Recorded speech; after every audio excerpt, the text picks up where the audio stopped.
आज का सेशन दोस्तों बहुत ही इंपॉर्टेंट होने वाला दोस्तों, जिसमें आपको एसएसटी क्लास 6 की एनसीईआरटी रिवीजन कराई जाएगी दोस्तों। एनसीईआरटी से ही सीटेट में सारे प्रश्न पूछे जाते हैं दोस्तों। तो ये एसएसटी सामाजिक विज्ञान क्लास 6 की एनसीईआरटी से शुरुआत की है। तो देखते हैं एक एक प्रश्न को दोस्तों। एक एक प्रश्न दोस्तों बहुत ही महत्वपूर्ण होने वाला है। तो शुरुआत करते हैं इसके पहले प्रश्न से दोस्तों। तो आज का पहला प्रश्न है, प्राचीन काल में लोग किस भाषा का प्रयोग करते थे? पाली भाषा, अरबी भाषा, संस्कृत भाषा, प्राकृत भाषा। तो दोस्तों प्राचीन काल के लोग किस भाषा का प्रयोग करते थे? तो ये प्राकृत भाषा का प्रयोग करते थे। ऑप्शन नंबर डी इसका सही उत्तर हो जाएगा दोस्तों। प्रश्न नंबर 2, संस्कृत की भाषा कौन सी है? ऋग्वेद की भाषा कौन सी है? संस्कृत, पाली, हिंदी, तमिल। तो दोस्तों ऋग्वेद की कौन सी भाषा है? तो दोस्तों ऋग्वेद संस्कृत की भाषा है दोस्तों। प्रश्न नंबर 3, सिंध की सहायक नदियां कौन सी हैं? ब्यास नदी, सतलुज नदी, रावी नदी या डी सभी। तो दोस्तों सिंध की सहायक नदियां ये तीनों नदियां हो जाएंगी। ऑप्शन नंबर डी इसका सही उत्तर हो जाएगा दोस्तों। दोस्तों ये सीटेट के एग्जाम में बराबर प्रश्न आते हैं दोस्तों, और एनसीईआरटी से ही सारे प्रश्न मिलेंगे आपको। तो एक ही प्रश्न आपको ध्यान से देखना है। प्रश्न नंबर 4, कृषि का आरंभ कितने वर्ष पूर्व माना जाता है? 8000 वर्ष पूर्व, 4700 वर्ष पूर्व, 2500 वर्ष पूर्व, 2000 वर्ष पूर्व। प्रश्न नंबर 4, तो इसका ऑप्शन नंबर ए कृषि का आरंभ 8000 वर्ष पूर्व माना जाता है दोस्तों। ऑप्शन नंबर ए इसका सही उत्तर हो जाएगा। प्रश्न नंबर 5, प्रश्न नंबर 5 है, निम्न में से कौन सा देश दक्षिण एशिया उपमहाद्वीप का देश नहीं है? ए पाकिस्तान, बी चीन, सी आधुनिक भारत, डी श्रीलंका। प्रश्न नंबर 5, तो दोस्तों दक्षिण एशिया उपमहाद्वीप का देश नहीं है, वह है चीन। ऑप्शन नंबर 20 का सही उत्तर हो जाएगा। प्रश्न नंबर 6, जो नदियां एक बड़ी नदी में मिल जाती हैं उन्हें क्या कहते हैं? मौसमी नदी, सहायक नदी, उपनदी, छोटी नदी। प्रश्न नंबर 6, तो दोस्तों उसे सहायक नदी कहते हैं। ऑप्शन नंबर 20 का सही उत्तर हो जाएगा। प्रश्न नंबर 7, किसके शासन में सबसे ज्यादा संख्या में अभिलेख लिखे गए? अशोक, चंद्रगुप्त, कर्ज, हर्षवर्धन। तो सबसे ज्यादा अभिलेख लिखे गए वह कौन सा शासक था दोस्तों? तो वह अशोक था। अशोक के शासन में सबसे ज्यादा अभिलेख लिखे गए थे दोस्तों। ऑप्शन नंबर इसका सही उत्तर हो जाएगा। प्रश्न नंबर 8, सिंध की सभ्यता के प्रथम नगर कितने वर्ष में खोजे गए? 8000 वर्ष पूर्व, 4700 वर्ष पूर्व, 2500 वर्ष पूर्व, 2000 वर्ष पूर्व। प्रश्न नंबर 8, तो दोस्तों ये 4700 वर्ष पूर्व खोजे गए थे दोस्तों। ऑप्शन नंबर 20 का सही उत्तर हो जाएगा। प्रश्न नंबर 9, लगभग 8000 वर्ष पूर्व सुलेमान तथा गिरतर क्षेत्र के लोगों ने किन पशुओं को पालतू बनाया? भेड़, बकरी, गाय, बैल, उपयुक्त सभी। प्रश्न नंबर 9, तो दोस्तों गिरतर तथा सुलेमान के लोगों ने पशुओं को पालतू बनाया, तो ये सभी पशुओं को पालतू बनाया था। तो ऑप्शन नंबर डी इसका सही उत्तर हो जाएगा। प्रश्न नंबर 9, प्रश्न नंबर 10, इंडिया शब्द किस शब्द से मिलता है? प्रश्न नंबर 10, इंडस भारत, भारत से भारत, एटलस। तो दोस्तों इंडिया शब्द इंडस से बना है दोस्तों।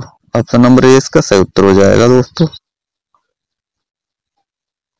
ये प्रश्न दोस्तों बहुत ही महत्वपूर्ण है, ध्यान से इसे क्लास को करिएगा दोस्तों। और आप आगामी सीटेट की तैयारी में अभी से जुट जाओ दोस्तों। ये आपको बहुत ही लाभदायक प्रश्न होंगे। प्रश्न नंबर 11, अतीत में उपमहाद्वीप के लोग यात्राएं क्यों करते थे? काम की तलाश में, प्राकृतिक आपदाओं के कारण, व्यापार के लिए, उपयुक्त सभी। तो अतीत में उपमहाद्वीप के लोग यात्राएं क्यों करते थे दोस्तों? इन सभी के कारण वो व्यापार के लिए भी, प्राकृतिक आपदाओं के कारण भी, काम की तलाश में भी। ऑप्शन नंबर डी इसका सही उत्तर हो जाएगा दोस्तों। प्रश्न नंबर 12 है, प्राय पांडुलियां कहाँ प्राप्त होती हैं? प्रश्न नंबर 12, मंदिरों तथा विहारों में, राजमहलों में, दुर्गों में, या इनमें से कोई नहीं? तो दोस्तों इसका ऑप्शन नंबर ए, विहारों में मिलती थी दोस्तों। ऑप्शन नंबर ए इसका सही उत्तर हो जाएगा। पांडुलियां ऑप्शन नंबर ए, मंदिरों तथा विहारों में मिलती थी। इसका ऑप्शन नंबर ए सही उत्तर हो जाएगा। प्रश्न नंबर 13, प्राकृत भाषा का प्रयोग कौन करते थे?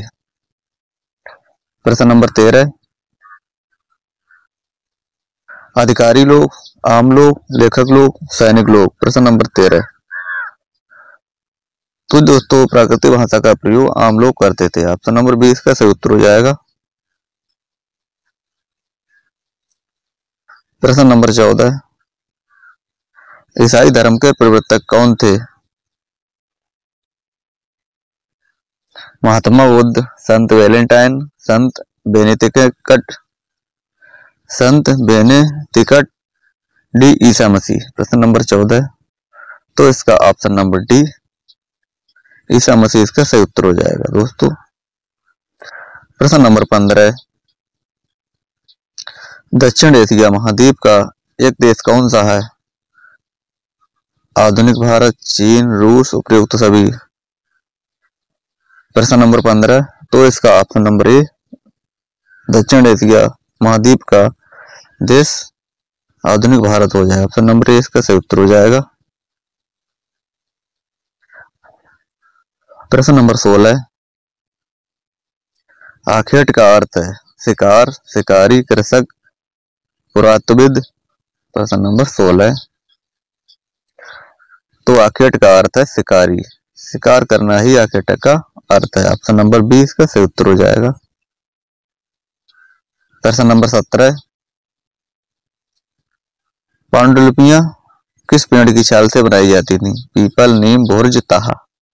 प्रश्न नंबर 17, तो पांडुलियां दोस्तों भुर्ज पेड़ की छाल से बनाई जाती थी। ऑप्शन नंबर सी इसका सही उत्तर हो जाएगा। प्रश्न नंबर 18, वर्ष की गणना किसकी जन्मतिथि से की जाती है? प्रश्न नंबर 18, तो वर्ष की गणना ईसा मसीह के जन्म से की जाती है। ऑप्शन नंबर डी इसका सही उत्तर हो जाएगा। प्रश्न नंबर 19, निम्नलिखित में से कौन सा नवपाषाण स्थल तमिलनाडु में स्थित है? हल्लूर, चिरांद, पयमपल्ली, दावोजली, हेडिंग। प्रश्न नंबर 19, तो इसका ऑप्शन नंबर सी, पयमपल्ली इसका सही उत्तर हो जाएगा। प्रश्न नंबर 20,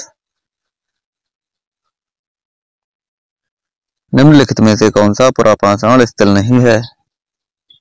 भीमबेटका, हुसंगी, कुरनूल गुफाएं, ब्रह्मगिरी।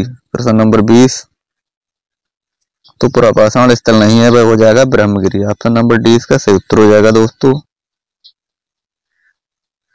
प्रश्न नंबर 21, आरंभिक मानव भोजन का इंतजाम कैसे करते थे? जंगली जानवरों का शिकार करते थे, मछलियां और चिड़ियां पकड़ते थे, पौधे, पत्तियां, फूल, मूल इकट्ठा करते थे, उपयुक्त सभी। तो दोस्तों प्रश्न नंबर 21 का आरंभिक मानव भोजन का इंतजाम कैसे करते थे? इन सभी के द्वारा करते थे दोस्तों। ऑप्शन नंबर डी इसका सही उत्तर हो जाएगा। प्रश्न नंबर 22,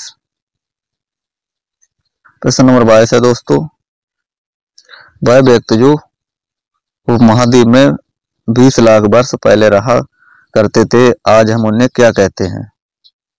प्रश्न नंबर 22, आखेटक खाद्य संग्रहण आदि मानव किसान मवेशी। तो दोस्तों उन्हें हम आखेटक खाद्य संग्रह कहते हैं दोस्तों। ऑप्शन नंबर इसका सही उत्तर हो जाएगा। प्रश्न नंबर 23, गड्ढे के नीचे घर बनाकर रहने वाले को क्या कहा जाता है? गर्तवास, खाद्य भंडार, सीढ़ियां, इनमें से कोई नहीं। प्रश्न नंबर 23, तो दोस्तों गड्ढे के नीचे घर बनाकर रहने को क्या कहते हैं? इसे गर्तवास कहते हैं दोस्तों। ऑप्शन नंबर इसका सही उत्तर हो जाएगा। प्रश्न नंबर 24, आरंभिक काल को क्या कहा जाता है? पुरापाषाण, मध्यपाषाण, नवपाषाण या डी इनमें से कोई नहीं। प्रश्न नंबर 24,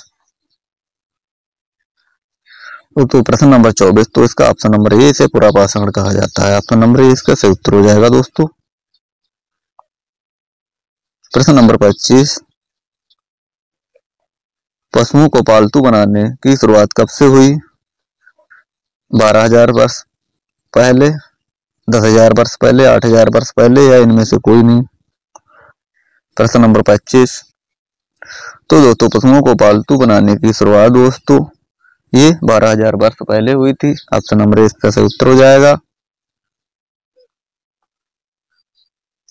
प्रश्न नंबर 26, कहाँ के लोग गड्ढे के नीचे घर बनाते थे? बुर्जहोम, राजस्थान, यूरोप या इनमें से कोई नहीं। प्रश्न नंबर 26 दोस्तों, तो दोस्तों गड्ढे के नीचे घर बनाते थे तो बुर्जहोम के लोग थे। ऑप्शन नंबर इसका सही उत्तर हो जाएगा। प्रश्न नंबर 27, शैल चित्र कहाँ मिले? मध्य प्रदेश और दक्षिण उत्तर प्रदेश की गुफाओं से, हरियाणा तथा हिमाचल की गुफाओं से, जम्मू तथा पंजाब की गुफाओं से। प्रश्न नंबर 27, तो दोस्तों ये मध्य प्रदेश और दक्षिण उत्तर प्रदेश की गुफाओं से मिले थे। ऑप्शन नंबर इसका सही उत्तर हो जाएगा। प्रश्न नंबर 28, लोगों द्वारा पौधे उगाने और जानवरों की देखभाल करने को क्या नाम दिया जाता? बसने की प्रक्रिया, घर, मुंड या कबीला। प्रश्न नंबर 28, तो दोस्तों इसको बसने की प्रक्रिया का नाम दिया गया था। ऑप्शन नंबर ए इसका सही उत्तर हो जाता है। प्रश्न नंबर 29, लोग पर्वतीय गुफाओं में रहते थे, यहाँ उन्हें किससे से राहत मिलती थी? बारिश से, धूप से, हवाओं से, उपरोक्त सभी से। तो दोस्तों इन लोगों को इन सभी से, बारिश से भी राहत मिलती थी, धूप से भी, हवाओं से भी। ऑप्शन नंबर डी इसका सही उत्तर हो जाता है दोस्तों। प्रश्न नंबर 30, पाषाण औजार बनाने की तकनीकी क्या नहीं थी? प्रश्न नंबर 30, तो दोस्तों पत्थर से मिश्र धातु बनाना ये नहीं थी दोस्तों। ऑप्शन नंबर ए इसका सही उत्तर हो जाएगा। प्रश्न नंबर 31, मानव इतिहास की लगभग 99% कहानी इस काल में घटित हुई। प्रश्न नंबर 31, तो दोस्तों जिसमें 99% कहानी घटित हुई वह है दोस्तों पुरापाषाण काल। ऑप्शन नंबर सी इसका सही उत्तर हो जाएगा। प्रश्न नंबर 32, भारत में शुतुरमुर्ग किस युग में रहते थे? प्रश्न नंबर 32, तो दोस्तों ये शुतुरमुर्ग दोस्तों पुरापाषाण युग में रहते थे। ऑप्शन नंबर 20 का सही उत्तर हो जाएगा दोस्तों। प्रश्न नंबर 33, आरंभिक मानव के औजार किसके बने थे? लकड़ी, पत्थर, हड्डियों या फिर सभी से। प्रश्न नंबर 33, तो दोस्तों आरंभिक मानव के औजार किससे बने थे दोस्तों? ये लकड़ी, पत्थर इन सभी के बने हुए थे, हड्डियों के द्वारा भी बने हुए थे।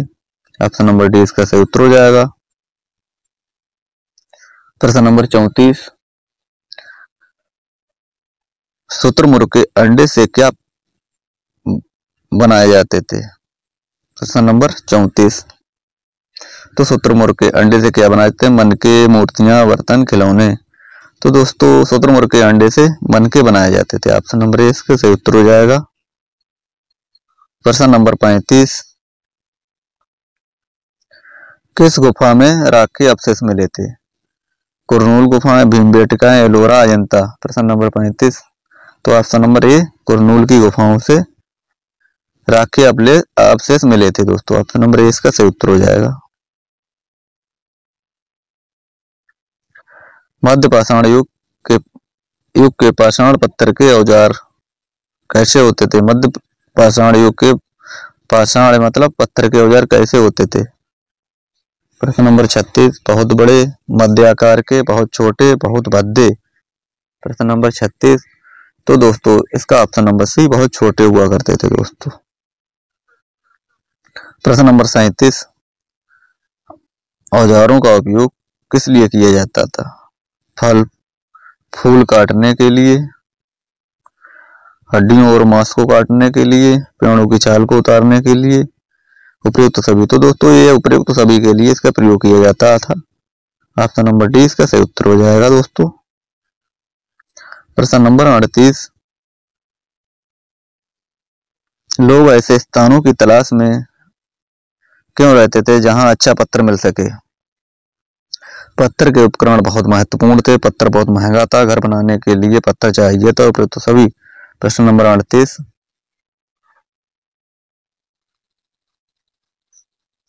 तो दोस्तों ये ऑप्शन नंबर डी इसका सही उत्तर हो जाएगा। इन सभी के लिए दोस्तों पत्थर की तलाश करते थे दोस्तों कि अच्छा पत्थर मिल जाए। ऑप्शन नंबर डी इसका सही उत्तर हो जाएगा। प्रश्न नंबर 39, राख के अवशेष कहाँ मिले थे? भीमबेटका, होसंगी, कुरनूल गुफा से, उपयुक्त सभी।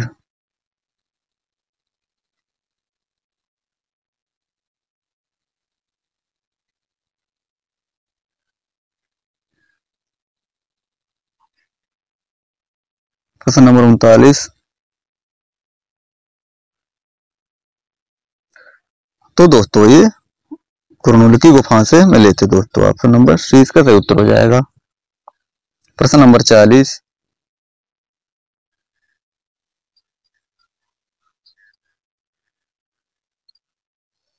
शिकारी खाद्य संग्रह को किस कारण एक जगह से दूसरी जगह घूमना पड़ता था दोस्तों?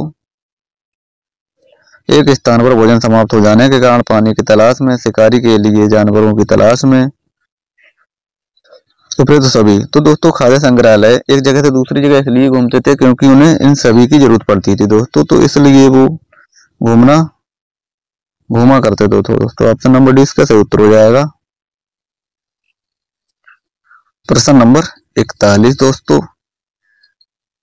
ये दोस्तों विविधता से संबंधित प्रश्न है दोस्तों। देखते हैं दोस्तों किस प्रकार के विविधता से संबंधित प्रश्न आते हैं। एक प्रश्न को डिस्कस करेंगे दोस्तों।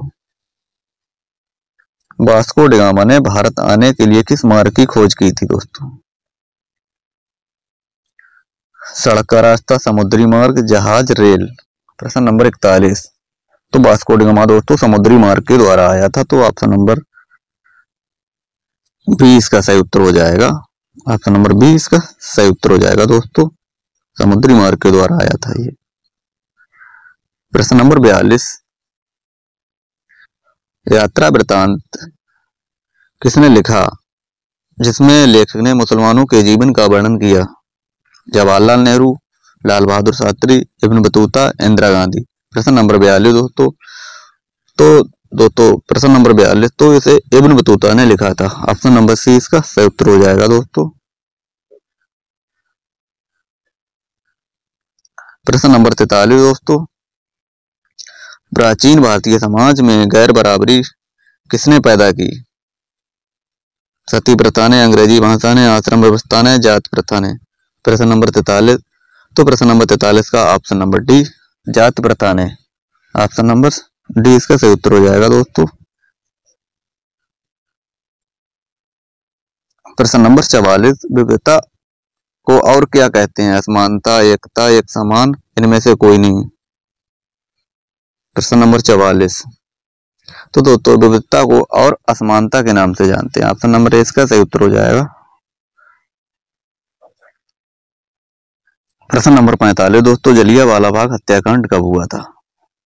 20 अप्रैल 1807, 17 अप्रैल 1900, 13 अप्रैल 1919, डी इनमें से कोई नहीं दोस्तों। तो जलियांवाला हत्याकांड दोस्तों 13 अप्रैल 1919 को हुआ था। ऑप्शन नंबर सी इसका सही उत्तर हो जाएगा।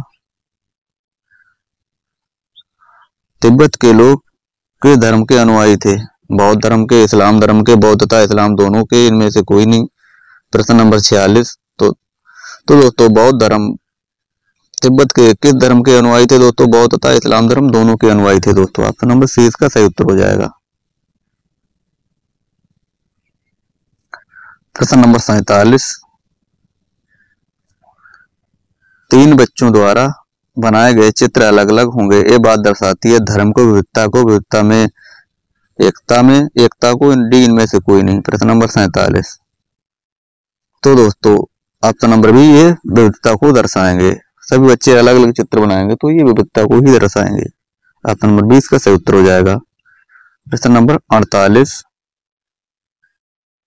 भारत की ताकत का स्रोत किसे माना गया? विविधता एवं अनेकता को, धर्म को, भाषा को, राज्यों को। तो दोस्तों ये विविधता और अनेकता को माना गया दोस्तों।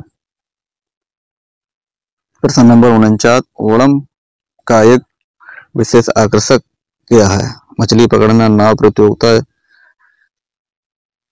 चीनी मिट्टी में खाना पकाना, इनमें से कोई नहीं। प्रश्न नंबर 49 तो दोस्तों ये नाव प्रतियोगिता को बहुत ही महत्वता देते हैं दोस्तों। ऑप्शन नंबर 20 का सही उत्तर हो जाएगा। प्रश्न नंबर 50 छोटा तिब्बत किसे कहा जाता है दोस्तों? लद्दाख, कारगिल, नेपाल, भूटान। प्रश्न नंबर 50 तो दोस्तों छोटा तिब्बत दोस्तों लद्दाख को कहा जाता है। ऑप्शन नंबर ए इसका सही उत्तर हो जाएगा दोस्तों ये रहे आज के 50 प्रश्न। उम्मीद होगी दोस्तों आपको ये सारे प्रश्न बहुत ही अच्छे लगे होंगे दोस्तों। तो आप इसी तरह अपनी तैयारी को लगातार कंटिन्यू करते रहें दोस्तों, और आपको सीटेड एग्जाम में पास होने से कोई नहीं रोक सकता। अगर आज का सेशन अच्छा लगा हो दोस्तों तो एक लाइक और सब्सक्राइब जरूर करिएगा दोस्तों। मिलते हैं दोस्तों अगले सेशन में, तब तक के लिए दोस्तों धन्यवाद।